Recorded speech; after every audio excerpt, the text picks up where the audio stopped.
गिबियावनो बयखौबो आंनि चेनेलाव बरायनानै लाग्रोबाय। आसा खालामो बयबो मोजाङैनो दङ। दासिमनि मोननैसो खौरांफोरा जाबाय। BTR सरकारा रायजोफोरनि जौगानायनि थाखाय गोबां थांखि लानायखौ नुनो मोन्दों। BTR सरकारा BTRनि साख्रि गैजायै सुबुंफोरखौ थांनानै थानायनि थाखाय राहा दिहुननानै होदों। थिग बिब्दिनो प्रमद बर' बिथांनि दैदेननाय BTR सरकारा 3 बोसोर आबुं जानायाव माखासे गोनां बिथांखि लानायखौ नुनो मोन्दों। बेबादिनो BTRनि सिङाव थानाय माखासे सुबुंफोरनो बड'लेण्ड टि सार्भिस मुंनि इ-रिक्साखौ राननानै होदों। प्रमद बर' बिथांनि बेबादि थांखि लानायखौ मुलाम्फागिरिफोरा जोबोरैनो गोजोननाय फोरमायदों। BTR खुंथाया क'क्राझारनिफ्राय कार्बि आंलं आरो धेमाजि जिल्लासिम फोनांजाब राहा बेखेवनानै होदों। BTR खुंथाया 3 बोसोर आबुं जानायखौ लानानै BTR खुंथाया गोजोननि हाबाफारि खुंफुंदों। बे हाबाफारिजों लोब्बा लाखिनानै गिबि खेबनि थाखाय BTRनि गाहाय मावफुं सोद्रोमाजों लोगोसे EM, MCLA आरो साफ्रोम गोजौ थाखोनि बिबानगिरि मावख'गिरिफोरा बड'फा उपेन्द्रनाथ ब्रह्मनि मुसुखायाव बिबार बावनाय जायो। बे गोथार बुब्लियावनो क'क्राझारनिफ्राय कार्बि आंलं आरो धेमाजि जिल्लानि रायजो राजाफोरनिसिम फोनांजाबनो हानाय बायदियै AC नि सुबिदा थानाय गंब्रै बड'लेण्ड ट्रान्सपर्ट बासखौ बेखेवनानै होयो। BTRनि लेङाइ गाहाय मावफुं सोद्रोमा गबिन्द बसुमतारी बिथाङा। BTRनि गाहाय खुंगिरि प्रमद बर' बिथाङा सेन्ट्रेल सेलेक्सन बर्ड एबा सुंद'यै CSBखौ लानानै मोनसे गोनां बाथ्रा बुंदों। सेन्ट्रेल सेलेक्सन बर्ड एबा CSBखौ लानानै थांनाय माखासे सान सिगां गोबां बाथ्रा सावरायलायनायखौ नुनो मोन्दोंमोन। बेखौ लानानै प्रमद बर' बिथाङा फोरमायदों दि हाग्रामा महिलारीनि दैदेननाय BTC सरकारा गुलाय-गुजाय खालामनायनि जाहोनाव आरो बै समनि रायजो बेंगिरिनि खुंथाय समाव सेन्ट्रेल सेलेक्सन बर्डखौ बोखारनाय जादोंमोन आरो दायो बेनि सायावनो जौसिन बिजिरसालिया गोनांथार बिजिरनायनि गेजेरजों रोखा खालामनानै होदों दि BTR सरकारा सेन्ट्रेल सेलेक्सन बर्डखौ फिन फसंफिननो एबा लाबोफिननो हासिगोन। बेखौ लानानै प्रमद बर' बिथाङा बुंदों, फैगौ बावैसो समनि गेजेरावनो सेन्ट्रेल सेलेक्सन बर्ड एबा सुंद'यै CSBखौ BTRनि सिङाव लाबोफिननाय जासिगोन। CSBनि गेजेरजों BTRनि गोबां लाइमोनफोरखौ साख्रिनि थिसनथाइ होनाया जागायसिगोन। बेनि थाखायनो दायो बावैसो साननि उनावनो BTR सरकारा मोनफ्रोमबो बिफानाव लांदां जानानै थानाय मासिफोराव साख्रिनि थाखाय फोसावथाइ होनाया जासिगोन होननानै प्रमद बर' बिथाङा फोरमायदों। लकसभा बिसायख'थिखौ लानानै दासान्दि BTRनि गोख्रों राजखान्थि दोलोफोरा जयनिं हाबाफारि लानायखौ नुनो मोनगासिनो।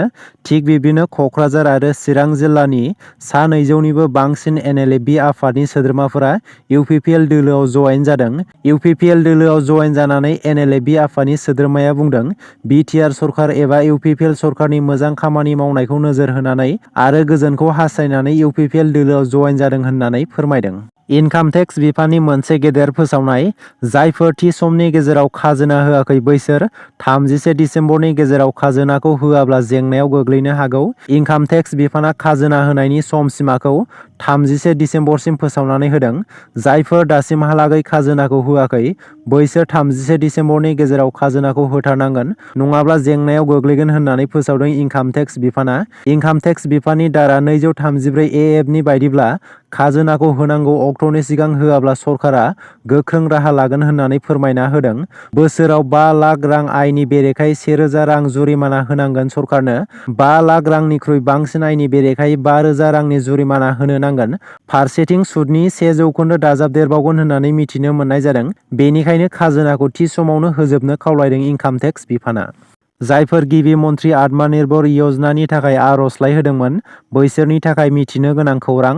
आसाम सरकारा थाबैनो लाख बेखार लाइमोनफोरनो मोजां खौरां होनो थांगासिनो।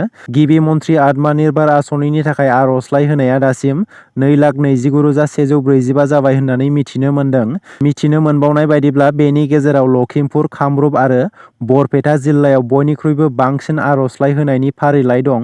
लखिमपुर जिल्लायाव गासै 15,144, कामरुप जिल्लायाव 14,748 आरो बरपेटा जिल्लायाव 12,602 सुबुंफोरा एप्लाइ खालामदोंमोन। 64.22% ST, SC आरो OBC नि 1,47,162 सुबुंफोरा एप्लाइ खालामदों। 35.78% एबा 81,979 गुबुन गुबुन थाखोनि एप्लाइ खालामगिरिफोर। मिथिनो मोननाय बायदिब्ला एप्लाइ खालामग्राफोरा 10 थाखोनिफ्राय ग्रेजुवेसन थाखो उथ्रिनाय। एप्लाइ खालामग्राफोरनि फोरमान बिलाइ नायफामनाय खामानिया बे समाव सोलिबाय थानायखौ मिथिनो मोनदों। रोंगौथि सिनायथिनाय हाबाफारिनि गेजेरजों एप्लाइ खालामग्राफोरनि रोंगौथिखौ सिनायथिनाय जागोन। एप्लाइ खालामग्राफोरनि आनजादखौ जिल्ला थाखोनि आनजाद कमिटि आरो रायजो कमिटिआ आनजाद नायगोन। जायफोर बिजाथिफोरा बे आनजादाव सायख'जागोन बैसोर बिजाथिफोरनो थि सरखारनि फोरोंथाय होनाय जागोन होननानै मिथिनो मोन्दों। बेनि उनाव गिबि मन्थ्रि आत्मनिर्भर आसनिनि रांखौ होनाय जागोन। तामुलपुरनि फातखिजुलियाव एमसिएलए बिजिरगोरा नार्जारिया सा 60 आइजोफोरनो दख'ना राननानै होदों। फातखिजुलियाव थानाय 1 नं पश्चिम कुमारिकाटा बिसिडिसिनि मावखुलियाव 26 नं दारांगाजुलि बियाबनि एमसिएलए बिजिरगोरा नार्जारिया फातखिजुलि ओनसोलनि दुखुथिया आइजोफोरनो दख'ना राननानै होदों। बिजिरगोरा नार्जारिनि दख'ना राननानै होनायखौ मोननानै जोबोद गोजोननाय फोरमायदों दख'ना मोनगिरि आइजोफोरा। क'क्राझार सहराव थानाय Kokrajhar government higher secondary and multipurpose स्कुलनि गेलेग्रा फोथाराव हुकिया सुत्रजर उन्नयन परिषद दाफुंनांगौनि दाबिजों लोगोसे गुबुन गुबुन जेंनाफोरखौ सुस्रांनांगौनि थाखाय आसाम सरकारनिसिम दाबि खालामनानै क'क्राझार जिल्ला कमिटि अल BTR सुत्रधर इउथ स्टुडेन्ट इउनियनआ 2 घन्टा धरना हाबाफारि बानजायो आरो गिबि मन्थ्रि हिमन्त बिश्व शर्मा बिथांनिसिम जिल्ला बेंगिरिनि गेजेरजों गोसोखां बिलाइ गथायनाय जायो। फिन आरोबाव रेलगारिनि गिख्रंथाव जाब्रबथाय। दासान्दि रेलगारिनि गोबां जाब्रबथाय जानायखौ नुनो मोनगासिनो। थिग बिब्दिनो बिहारनि माधुबानि जयानगर स्टेशनाव लाखिनानै दोननाय पावन एक्सप्रेस रेलआव हरखाब एसि दाबायाव अर खामो। बेनि उनाव दावबायारिफोरनि गेजेराव दुंहाव थासारि सोमजियो। मिथिनो मोननाय बायदिब्ला पावन एक्सप्रेस रेलगारिया बिहारनिफ्राय मुम्बाइ फारसे थांगासिनो दंमोन। बे जाब्रबथायाव रावबो दावबायारिफोरनि जोखोम जानायनि जेबो खौरां मोननाय जायाखै। दासिमनि मोननैसो गोनां खौरांफोरा बेनोमोन। गोजोन्थों।